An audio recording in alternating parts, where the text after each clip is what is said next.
Behind the Beats with Jess Bowen and Bowie J. What is up, everyone? It's Jess Bowen and Bowie Jane on Babes Behind the Beats, and today we have one of my best friends ever, an incredible kickballer, just like one of my favorite people. Like, when I say incredible kickballer, Bowie, you have no idea. Like, this person is like actual legend. Like, you need to have her on the team. And this is from a soccer player. This is from me, who she fucking kills me. Wow. Kills me at this. But obviously that's not why we have you on the show, because it's also because you're a fucking badass. You have an awesome job. You work at Veeps, which if anyone is familiar with Veeps, they put on like the live streaming concerts for people to watch artists that are on tour if you can't make it to an actual show, which our band has done a lot of work with you guys. Yeah. The Somerset has done work with Veeps, and you know, it's just, I think it's a really cool platform, and we're just stoked to have you here so that we can find out more about it. Yeah, it's a fascinating world that you're in. Yeah. Veeps. So Not kickball. not kickball. No. Not going to talk Let's about. get this straight. They're both fascinating. Actually, They yeah, are just- both fascinating. That's Good point. But so I guess, okay, you know what? Let's take it all the way back to the beginning, because it's like, what did you like growing up? Were you just like a really big music fan, or were you into music at all? Like, how did you get into music to begin with? Yeah.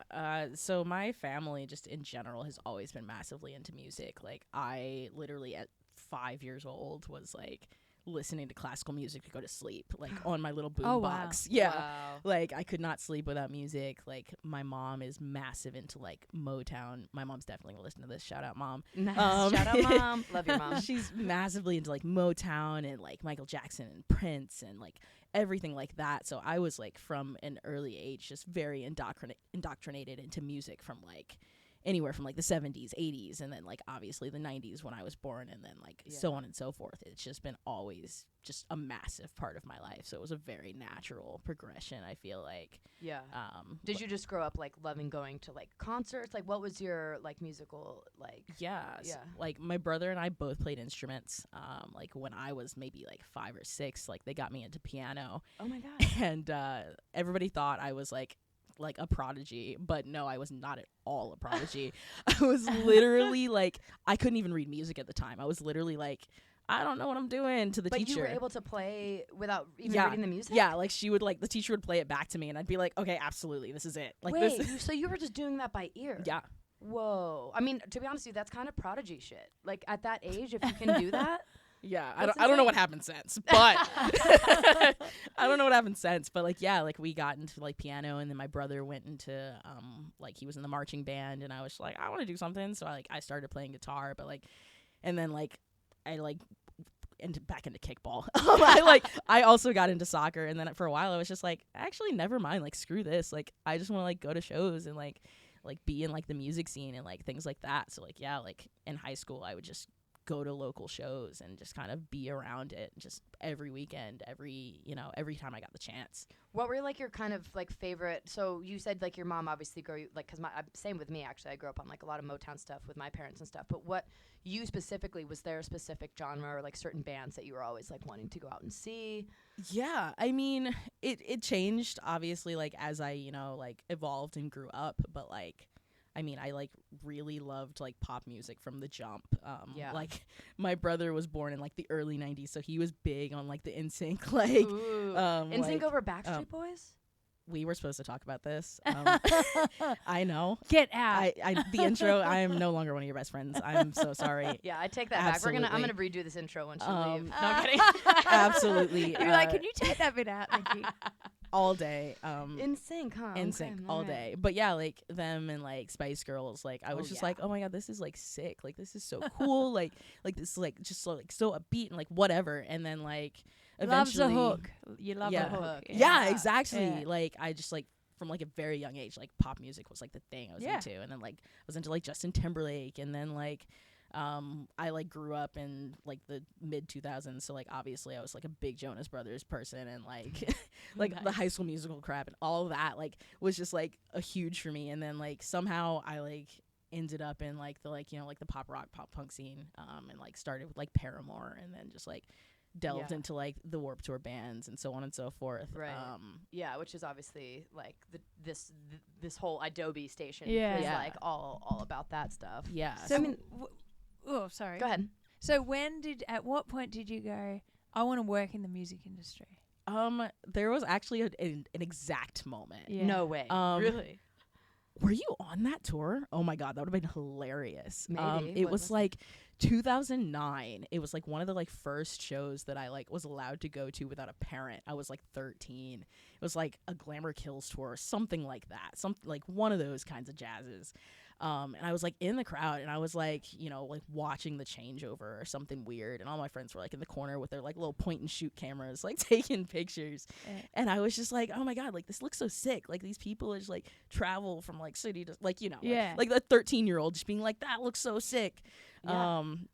And like I was like, this just looks so cool. And like I had like friends and like baby bands at the time that were just like doing like weekender tours, and like I would like hop in the van and like go to like I was from Virginia Beach, so I would like go to Richmond or something. Yeah. And I was like, this is so sick. Like Yeah. And this is at 13. I mean, that part came like a couple years Oh, later. yeah. But like yeah, like no, my parents would never have let that happen. But at like, 13 you were like, that's what I want to do. Yeah, I was Something like, in this the is music all industry. like so sick. And I like obviously like my parents was indoctrinated in me like as like whatever, like you need to go to college, like you need to like do this and that and the other thing. And so I was just like, okay, like how can I make that work and like also like do what, you know, my parents have been indoctrinating me and like for my entire life. Yeah. So you went to college then. So I have a music business degree. That's perfect. Yeah. Well, Where no, did but you it is. study Yeah. it? Where did you go? So I went to Columbia College Chicago. Shout out Columbia. Which like, I mean, it was very important for a lot of reasons. I don't necessarily regret it. I regret all the money I spent on it. Yeah, right. But like, it wasn't even like the education that was the part of it. It was more like being like around this large group of people that kind of had the same aspirations and goals and like Yes. ideas. We talk about that a lot with Berkeley people. Yeah. Yeah. They've met a lot of their crew from going to Berkeley. Yeah. Yeah, like it wasn't at all about like, not to say it wasn't at all about the education, because that part was like important too, especially like Jen Kellogg taught me a class. Oh my gosh. Yeah, we know Jen Kellogg from if yeah. anyone doesn't know, she was Warped Tour. Oh. Oh my God, band camp, band happy. Yeah, That's what it was. Band yeah. happy, I believe. Which it was essentially a class. A platform to teach other students that would come to Warped Tour. So I used to teach drum lessons like on Warped Tour Oh, wow. through Band Happy. But anyways, Jen Kellogg was someone that worked So with like Right. it was like folks that were like legitimately like in the industry doing That's things. amazing. Yeah. That would teach us these classes, and like like that part, and like, you know, just being around other kids that were just like, this is how I grew up, this is what I want to do. Like whether it was like somebody, the joke was that like half of the people in the program always were like, I want to start my own venue. Yeah. But like even then, like it was just like people that were on the same like trajectory, like I'm here in college, but like also like this is what I'm really passionate about. And yeah, like, that's great. yeah, like no matter what direction we're taking it, like I just think that is, though, like a music business degree would be helpful to have no matter what area of music you're in. Because Yeah. even for someone like me, like, yeah, I mean, I dropped out of school, but if I had gone, music business probably would be something that I'd be like, that's a good tool to have, even as like a drummer, as an artist, to know the business Yeah. side of things. yeah. And so like that obviously has probably helped you with like what was your first job out of college then? Yeah, but from? how did you decide what to do? Because there's so many jobs in music. So. Yeah. Funnily enough, my first job out of college had nothing to do with music. Oh. I have like a like small story for like literally every part of like my like professional journey. Like there was always like a single moment where it like clicked and I was just like, oh, actually, like I guess this is the moment. Yeah. But I was literally sitting in a hotel room at South by Southwest 2016. Okay. And I graduated college in 17, and I was just like, I am like about, or maybe no, it was 17. I was like, I'm about to graduate college in like 2 months. I don't have a job. Like most of my like really good friends were either, you know, they were in internships and like, or they were going out on tours and like they were doing this and they were doing that and they were already ready for like where they were going Yeah. after college. And like, I was just like, I'm not doing anything. I'm working at Guitar Center. I just adopted a 2-month-old dog and like I'm not doing anything that I like set out here to do. And so I just kind of like went into like head down mode, like figuring out what to do. I ended up working back to sports. I ended up working in soccer Oh my god. for like 8 months, and I'm not going to talk bad about it because again it was part of a growth, but like while I was there I was just like, actually this is not what I set out to do at all. Yeah. But the part that like really got to me was the time when there were 20,000 fans in the like we worked out of the stadium, and like the parts that I enjoyed were like when there were 25,000 people in the stadium and like people were enjoying something and like people were like screaming and happy and like showing their emotions and like and I was just like, oh shit, this rings a bell. Yeah. Concerts. Yeah, Yeah. like this is kind of the same but different. Right. So like after a while I was like, yeah, this is not quite it, but like it was a very, very important experience to get there for sure. Yeah, because that was your moment that, again, like you said, it was like a aha moment of like, I don't really want to be doing this per se, but it Something has to do led with the me. live scene. Yeah, Yeah. it leads you to the live Exactly. element of it. Yeah. So then where'd you go from there? After that I left that job a little interestingly. She stormed out. Yeah. Caused the scene. Don't worry, So, we've all done it. And I had just moved to LA. Like I was 21. I had just moved to LA. Like I didn't have I don't have a support system here, and I was just like, oh shit, what do I do? So I literally worked back in retail for like 4 months while I like got myself together, and I eventually like through connections started working at Live Nation for a couple of the venues here in like their like premium seating or whatever, just kind of to be back in music for a little bit, just to be surrounded by those types of people again. Yeah. Because like you'll notice like when you like leave just kind of that bubble, it's like nobody gets it, right? No. Like most people in music, like until you get to a point, you're like either like making no money or making a lot of money. Yeah. Or and you're like, I'm passionate about this thing, but like it's grueling and it's awful and like it's the worst thing that's ever happened to me, but it's also the best thing that's ever happened to me. Yeah. And like other people don't really get that, right? No. So like I was like, I just need to be back in the space for like, I don't care like how much money it is, how much whatever, like I just need to be in a room like and see like every night when the lights go down and like people are screaming and people are happy and excited and this, that, and the other thing. Like I just need that for me right now. Yeah. And so that's what happened. And then like from there, like it just kind of happened pretty quickly. Like I started working at an agency in like the concert and touring department. So like I was booking shows at that point. Oh. Like an agency for artists or? Yeah. So I was working at APA and then like I was just doing both at the same time, which was like grueling. I was working like 70, 80 hour weeks, but like, it was like, But you're in the scene you wanted to be in, yeah, which is great. exactly. Like I was making like no money. I was like working like 1 million hours a week, but I was like, Still not making like the money you want it to be making. Yeah, doing no, it. not at all. But like Yeah. I was just like, this is, like this is the moment. Like we're getting there. Like we're like, I'm kind of like still evolving and figuring out what the whole point of any of this is, but like yeah. And so you're booking for an agency, and then were you like, cool, this is what I want to do, I want to be an agent, or were you seeing other jobs that maybe you liked more? Or? It was funny because like I was like, yeah, like this could be sick, because I was like doing both, right? Like I was like at the agency, I was just like helping book these shows by day, and then like by night I was like driving to the venue to like be a part of the show. Yeah. Right? Well, be a part of, quote unquote. But like, you know, Yeah. like be like a tiny cog in the machine that's making something happen. Yeah. Right? So like I was like, both, I don't know. But I didn't have to make a choice because then the pandemic happened. Oh. Yeah.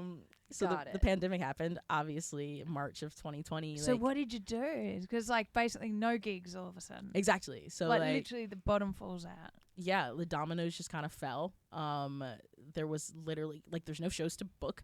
There's no shows to, there's no reason to be in the building. There's no nothing. So I just Yeah. kind of was sitting around twiddling my thumbs for like 8 months. Oh. Yeah. Yeah, because like like all of us, honestly, in this industry. Exactly. were. And also, it was like, oh, this is going to go for another 2 weeks. This is going to go for another 2 it weeks. just kept extending. It's like we Not all like, just guys, thought- you got 3 years off. And Yeah. the agency world was so funny too, because like that first couple weeks, everybody was like, "Oh my god, like we have to grab holds for like a month from now." Right, yeah, they So, all think like, oh, okay, yeah. this Yeah. got canceled, so get it for next month. And Yeah, you're like, and joke's then on you. it was like, actually no, like maybe 6 months from now. Actually no, like a year. um, Like, oh shit. so like there was a time where I was like making contracts for like the same show 4 times over Oh my Wow. that god. never ever played out. Oh. Yeah, actually, before we get into what you're doing now, let's talk about the day-to-day role of a booking agent. What would, when it was busy, what were you Yeah. doing? So I got really lucky in which I like most people that start at an agency, like you start in like the mailroom, right? Yeah. So like you start like literally delivering mail to people's desks, like maybe if you're lucky, like going and like sitting at somebody's desk who's like out of the office or something. But I got super lucky in which this is where networking comes in. Always network, always know people, always know what's going on. Yeah. It's the biggest, most important thing in this industry. But like I knew, like I had a friend of a friend who was just like, I like need somebody, like I need something. And I immediately like got hired on the desk at the agency.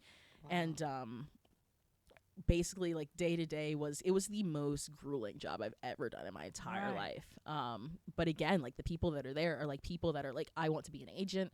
I like want this. So everyone's hardcore. Yeah. So like even if it's like people like cool, chill people, like when you are in that office, like you get there in the morning at like 9, you leave there at like, if you're lucky, 7 something. Like Damn, it long-ass is days. one of the most grueling like jobs I've ever done. And when you say you're on the desk, what does that mean? so it's basically like for all intents and purposes like an assistant. Okay.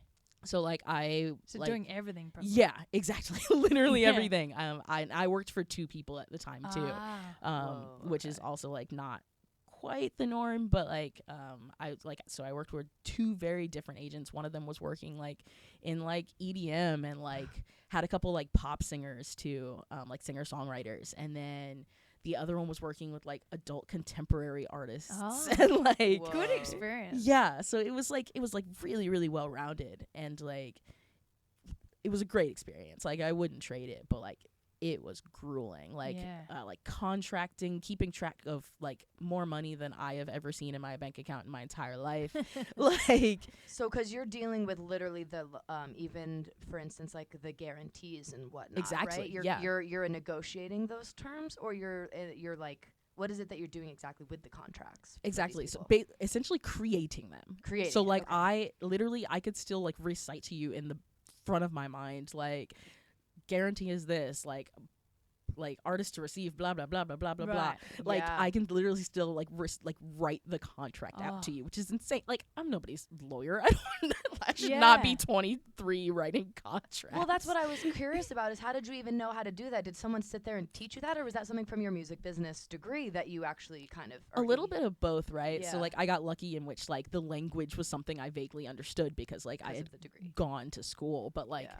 yeah, for a while it was just like I need to copy and paste this Yeah, stuff. copy. I don't know what's well, going I mean, on. lawyers do that. Copy paste the past agreement, Yeah. and then Yeah. just modify it. But yeah. Wow. Yeah, like learning like different types of deals. Like Yeah. if you don't know that, like literally just Google what like NBOR versus GBOR and you're like, Wow.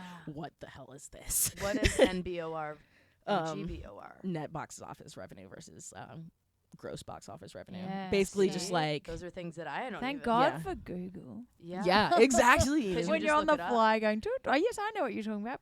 Yeah. Yeah, so like essentially I don't even remember at this point, but like one of them's like used for like door deals and one of them is used for like So one would be like how many people come in the door, so how many tickets do you sell, or versus this is a guarantee no matter how many people come to the show. that's a third different thing. Oh, that's a third different thing. yeah, Wow. yeah, just yeah, Oh my exactly. God. Oh yeah, that makes It's- sense because there's net and gross. Okay, so then you're saying there's a whole other different thing where it's Exactly. just the guarantee itself. What Yeah. great experience, eh? Right. Yeah. No, it Like was an insane. amazing Now experience. it's done. And good that COVID hit in a way because it's led you to your current job. Do you want to explain what you're doing now, or how you got into that? Yeah, for sure. I mean, again, I got lucky. Like a friend of a friend sent me like an Instagram post from another person's friend, and was just like, "Oh, they're looking for like a customer service rep at this company," and I was just like, At Veeps? "Yeah." Oh, wow. And I was like, like I have tried very hard to get out of customer service. Like, I don't want to talk to people. I don't want to be I want to talk to like people who understand what's going on.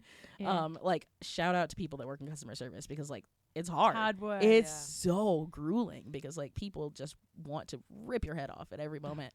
But I was like, like this company is dope. Like I grew up liking Good Charlotte. Like Benji and Joel Madden like owned the company and like founded the company, and I was just like this, and Could I be good, yeah. I was like, I haven't had a job in months. Like this could be sick. Yeah. For So sure. yeah, it was just like me getting my foot in the door with this company. So you were doing customer service at the start? Yeah, exactly. So like during, I think I started working here in like early 2021. And for most of that year, like I started in like customer service, but like while I was doing that, I was just kind of, sprinkling little thoughts in people's ears. Yeah, were you and, letting like, them know my background's this? and- exactly. It's just like doing my best work, like sprinkling, little tidbits in people's ears, just Yeah. kind of listening to everything else that was going on. And eventually, like I got lucky, and like a spot on my team opened up, and like I was the first person they thought of. Right. So like So what's your exact role now? What is your title? And then tell us like what that job is. yeah, for sure. So I work in artist relations for Veeps. So like you described it a bit earlier, where like we do live streams of like shows. It started like during the pandemic as like, when every artist you knew was like either like first they were hopping on Instagram Live to sing songs to keep relevant, and Yeah. then they started like getting on these platforms to be like, oh, actually, like we can do these full-fledged, whether it's like an acoustic set in a kitchen or like like a full band set out of like a studio or something. We can monetize this, and we can like still Sell like tickets, essentially. right? exactly. Yeah. And even Veeps like didn't start out as a live streaming company. Like it started out as like supposedly for like VIP. Oh, like a VIP company. Yeah. For the VIP experience for fans going to shows. Yeah. and having the VIP like meeting the band and whatever Yeah. that is. Okay. Oh. Got And it. then like I wasn't there at the time, but like from what I've heard, it was like a very, very, very quick pivot. 'Cause it was just like, this isn't happening right now. And like, 'cause it was the first thing to go, obviously. Yeah. Like at the first inkling of like a pandemic, artists are going to be like, oh, actually, like maybe we can perform on stage, but like actually do I meet and can't just like be in somebody's face. Yeah. Which like absolutely fair. So like they were the first people to go. And so like the first to pivot. That's amazing to be able to pivot that quick. They must have maybe had that idea and then go, okay, let's Right. do it now, Exactly. Like, it's amazing. And then like when like the pandemic started to chill out a little bit, like we were like, okay, like how are we going to take this thing that we've started where like we did this like really cool, my favorite one is this like census fail stream we did out in like Joshua Tree. And it's like oh, I saw that one. beautiful. It's great. Yeah. It's like one of the most beautiful things I've ever seen. But like now that artists are on the road and like don't really have time to just like drive out to Joshua Tree and like play a set in the desert. Yeah. Like now what? And so like that's what you described. Like we do a lot of shows out of like both like Live Nation venues, so like your average like House of Blues shows and like Irving Plaza and so on and so forth. Yeah. But we also have done like massive shows like out of Red Rocks and out of like MSG and like oh, wow. the Forum and so on and so forth. So like we've come to a point where like not only are we kind of just like doing shows out of like hey, like you can't come to the tour, like let's do a live stream, and like your fans like in other countries or just like that couldn't get tickets like Yeah. can watch these streams, but also like the same kind of content curation that we were doing before, which is all like super cool. And So I think it's cool. important to people to like be able to sit in their house and like, especially for people that again either financially or like due to disability or due to Yeah. like not getting a babysitter or like whatever, Yeah, can totally. like have that same experience, is like super, super cool. And so as an artist relations, like, so what is your like day-to-day job at the company right now? Like what are you doing? Are you like finding the bands or approaching bands that you want to work with, or are they coming to you and you're doing like or a little bit of everything? Like Yeah, exactly. So like I usually like to say, like, for people that, like, when I try to describe my job and they look at me like I'm talking with like 7 heads, I'm usually like, oh, okay, so like, the people that like book the shows that you go to like in public, I do that, but for the internet. So like, yeah, like we'll see, like, there's a lot of different ways that we get content, but like the basis of it is just like, oh, like this band is going through this venue that we work out of a lot, like let's hit up management and see like if they want to stream, and then we'll negotiate it, and then we'll get the content up on the website, and we'll so on and so on and so forth. So we see through, kind of liaise with the artist's team, whether that be a manager or an agent or anything along those lines. We'll liaise with them and just be like, let's do this. Does this make sense for you? Does this make sense for us? Yeah. Like, because for bands and artists, it's like an extra revenue stream, right? So like, if they if they can sell merch on our platform, they can do meet and greets, they can do like all this cool little stuff that like before the pandemic people weren't really doing. Right, that's so true. So for Veeps, are they doing the audio and the video, or is that already at the venue? It depends, right? So like I mentioned like House of Blues, we have like 5 or 6 or so venues in the country that are like wired up for this. Ready so to like go, the cameras are literally on the walls, like you turn, like the show you did. Yeah. When you guys filmed like the cameras out of The House of cameras Blues were Chicago, there. the cameras were literally on the wall. Mhm. Nobody's like physically operating them. They are operated by like an AI system, which You're joking. Yeah. You know a funny story about that? I just have to say, at that show specifically, we knew that we were, obviously streaming for Veeps. So we're about to go on stage, and all of us, except for our singer, have our in-ears in. Yeah. And we just hear our front of house guy say to our tech, because he didn't know that we all could hear him, he goes, just so you guys know, the Veeps people didn't show up. And, our tech goes, okay, I'm not going to tell them that right now. I don't want to like ruin their show or something. So me and like the boys so go you on thought stage. it wasn't being filmed? Yeah, but our singer didn't know, because our singer didn't have his ears in Thank at the time. God. So thank God he didn't know, because like you said, the cameras were there, and he was being like, thanks to everyone at home who's tuning in. But me and the boys were looking at each other like giggling, being like, ha ha, we know something he doesn't know, but joke's on us, because you just had those cameras. That there. is the cameras hilarious. are literally just on the walls. They're That's so good. Wow, so artificial intelligence is like moving the cameras, or is it more in the edit later? No, it's literally like moving the cameras. So like That's if insane. anybody's listening to this and knows more about tech than me, I'm sorry. But like literally, like it will like kind of watch movements and like That's another job to go, people. Yeah, so it's picking up on the movements on the stage and kind of being like, okay, this camera now pick up, no, this Exactly. pick up on that person. Yeah, yeah, wow. which is nuts. That is really wild. It's actually good because it's probably more accurate. Yeah. The stream looked great. I mean, when I watched it back on, I was like, whoa. Like, yeah, Great. so the fact that it was actually just like AI, I'm like, damn. And that's do you insane. guys, as the band, get a copy of the footage? They did send us a link to watch Yeah. it. Yeah, and I think if we probably, I assume, you Yeah. can correct me if I'm wrong, wanted the footage, we could ask you for it. Oh, so now I'm doing my job. Yeah, no, you own it. Like we don't even own it. Like you own 'Cause it. you should do get a what you want copy with of it. that. Yeah. Right, because then we could also like Put on YouTube. put it on, certain, I don't know, splice up little parts or something. Exactly. Okay, so I think that's even something as an artist that I don't think we even knew. So that's a kind of a fun fact for anyone who wants to work with Veeps, is that then you own that content. And Yeah, the content's exactly. Great. So like some of the artists we work with. So like not all of the shows are like done with AI like that. Like we have like production partners and different people that we work with all the time to like bring these shows, because some of those other venues that we work out of don't have these camera systems. Yeah. But yeah, like some people do this and they're just like, I just did it because I wanted, like some really sick footage, like tour footage. Yeah. That's good, isn't it? Yeah. Not so much to sell tickets for a stream. You might just want the footage. Oh, you mean like if you just wanted footage, you Yeah. could just be like, hey, I'm going to do this. But then, then you guys, I guess, wouldn't make that much money off of it. Oh, or yeah. something. How do you guys make money? Yeah, I mean, we sell tickets. So like for like 90% of our shows, they're like ticketed events. And then So, you like, just split a certain amount of the profit with the artist. Is Exactly. it different for every artist?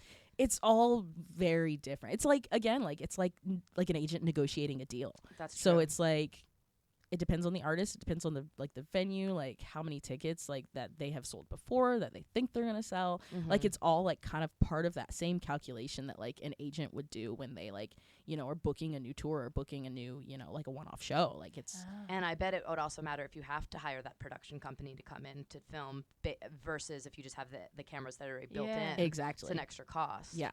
And again, like it's based on like that expense too. So like if we have to bring in like a whole entire production crew and like we have to like bring in lighting and we have to bring in extra mics and we have to do this and that the other thing, then it's going to be way different than like you said for like the cameras are just on the wall, we're just going to press a button, turn it on and hope and it's going to be great. Exactly. So like it's all just like, so it all varies, like and that's exactly how that makes so much sense, because in the industry in general it's like someone like a Lady Gaga isn't gonna, you know, do the same, like isn't gonna settle for the same deal that you know my band would, you know what I mean? Like, well, she might have her own camera crew, I don't know. Yeah, true. Maybe not though. Yeah. Well, I think I guess it just That's interesting. Some of these larger artists like tour with their own folks. Or, like, so like they're like, we have so and so on the road with us that's already doing, you know. Yeah. Like it just really depends. Yeah. So are you loving this new role that you're doing then?